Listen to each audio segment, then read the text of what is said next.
DCC bank ಚುನಾವಣೆ ಕೊನೆಯ ತಾರ್ಕಿಕ ಹಂತಕ್ಕೆ ಬಂದಿದ್ದೀರಿ. ಮತದಾನ ಪ್ರಕ್ರಿಯೆ ಯಾವ ರೀತಿ ಮತದಾನ ಆಗಿದೆ, ಗೆಲ್ಲುವ ನಿರೀಕ್ಷೆ ಯಾವ ರೀತಿ ಬಂದಿದೆ? ಎಲ್ಲ ಸದಸ್ಯರು ಕೂಡ ನಮ್ಮ ನಿಪಾಣಿಯಲ್ಲಿ ಸುಮಾರು 119 ಸದಸ್ಯರು ವೋಟ್ ಹಾಕಬೇಕಾಯಿತು. ನಮ್ಮ ಗುಂಪಿನಲ್ಲಿ ನನಗೆ ಪರವಾಗಿ 75 ಜನ ತಾವು ಸ್ವತಃ ಬಂದು ಈಗಾಗಲೇ ವೋಟ್ ಮಾಡಿದ್ದಾರೆ. ಗೆಲುವು ನಿಶ್ಚಿತದೆ.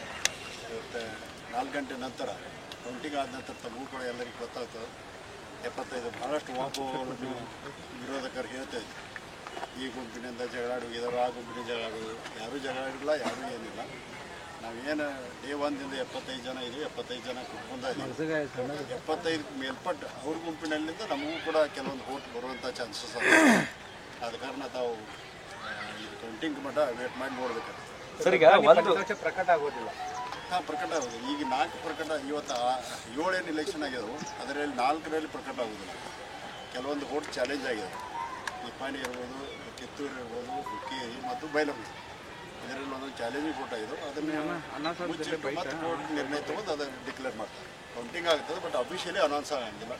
ಅನ್ಅಫಿಷಿಯಲಿ ಎಲ್ಲರಿಗೂ ಗೊತ್ತಾಗ್ತದೆ. ಸರ್, ಈಗ ನೇರವಾಗಿ ರೆಸಾರ್ಟ್ದಿಂದನೇ ಮತದಾನ ಕೇಂದ್ರಕ್ಕೆ ಬಂದಿದ್ದೀರಿ ಅಲ್ಲ?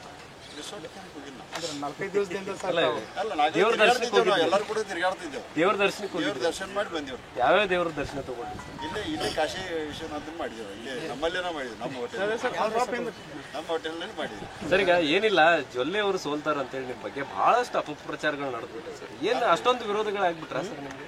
ಅಲ್ಲ, ವಿರೋಧವ್ರು ವಿರೋಧ ಮಾತಾಡ್ಬೇಕಲ್ಲಿ. ನಾವು ಗೆಲ್ತೀವತ್ತ ನಾವ್ರು ಯಾವಾಗ ಅಂದ್ರೆ ಅವ್ರದ್ದೇನು ಅಷ್ಟು ಉಳಿತದೆ ಹೇಳಿ. ಅಲ್ಲ, ಆದ್ರೂ ಇತ್ತಿತ್ತಲಾಗಿ ನಿಮ್ಮನ್ನ ಎಲ್ಲೋ ಒಂದ್ ಕಡೆ ಬಹಳಷ್ಟು ಟಾರ್ಗೆಟ್ ಮಾಡುವಂತದ್ದನ್ನ ಟಾರ್ಗೆಟ್ ಮಾಡೋರು ಮಾಡಲಿ. ನಮ್ಗೆ ನಾವು ಅವ್ರನ್ನ ಟಾರ್ಗೆಟ್ ಮಾಡ್ತೀವಿ, ಅವ್ರನ್ನ ಟಾರ್ಗೆಟ್ ಮಾಡ್ತಾರೆ. ಈ ಚುನಾವಣೆ ಅಂದಲ್ಲಿ ಇದೆಲ್ಲ ಇರೋದು ವಾಪುಗಳು. ಅದಕ್ಕೇನು ಕಿವಿ ಕೊಡದೇನೆ ನಾವು ಕೆಲಸ ಮಾಡ್ಕೋತ ಹೋದ್ವಿ. ಯಾವಾಗಿದ್ದರೂ ಕೂಡ ನಾವು ವಿರೋಧಕರಿಗೆ ಏನಂತಾರೋ ಅನ್ನೋದು ಯಾವಾಗೂ ಕಿವಿ ಕೊಟ್ಟಿಲ್ಲ, ಮುಂದೆ ಕೊಡಬೇಕು.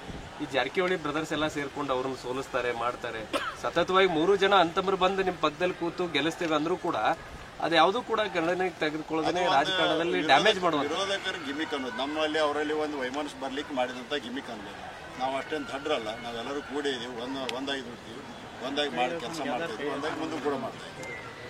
ಆಟ ಮತದಾನ ಆಗ್ಬೋದು ಅಂತೇಳಿ ಭಾಳಷ್ಟು ಜನ ಅನ್ಕೊಂಡಿದ್ರು. ಹೌದು, ಆಗ್ತಾವ್ರು. ನಮಗೆ ಹೆಚ್ಚು ಬೀಳ್ತಾವೆ. 25 ಹೆಚ್ಚು ಆಟ ಮತದಾನ ಹೆಚ್ಚಾಗ್ತವೆ.